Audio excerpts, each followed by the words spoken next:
Ito po ang ating Africa Caron Air. Good for newborn, fully reclined po siya at to 3 years old. It depends pa rin po yan sa laki, timbang ng baby po ninyo kung kakayanin po siya ng 4 to 5 years old, especially kung medyo pitit si baby. Okay? Already washed and ready to use na po ito. Wala po siyang faded, wala po siyang discoloration. High-seated, reversible po yung kanyang handle, and full canopy na po siya. Okay? So, ito po yung details po niya one by one. So, yan po yung setup niya kapag pang toddler, full canopy. Ito po yung kanyang peekaboo. Yan. Okay? So, next natin, yan po yung setup niya kapag pang toddler nakaupo. Meron po siya newborn pad sa head and body. So, kapag toddler na po yung baby po ninyo, pwede nyo na po siyang tanggalin. So, depende po sa inyo. Next natin yung kanyang harness. 5 harness siya.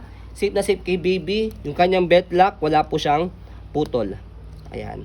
Okay? Next natin yung kanyang front handle. Meron siya kasamang pad. Kapag tatanggalin po ninyo si baby or lalagay nyo po si baby, press nyo po ito.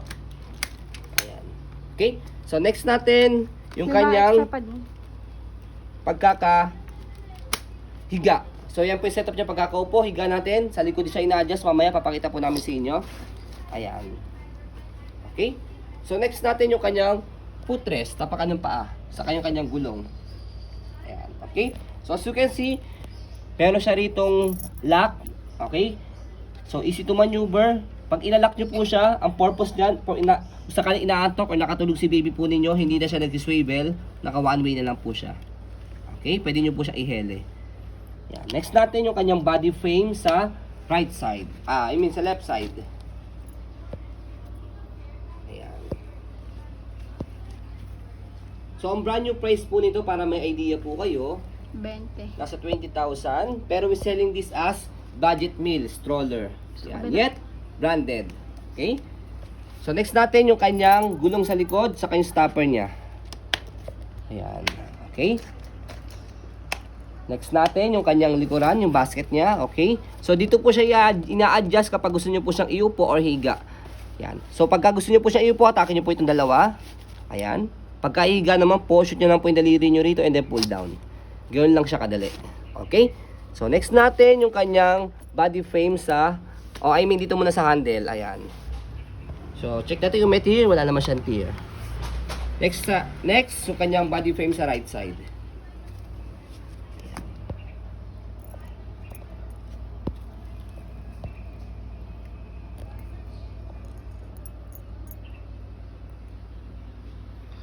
Okay? And then, reverse natin po siya.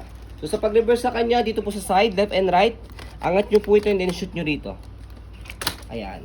So, ayan po yung kanyang setup or design kapag ka naka-full canopy, naka-reverse yung kanyang handle.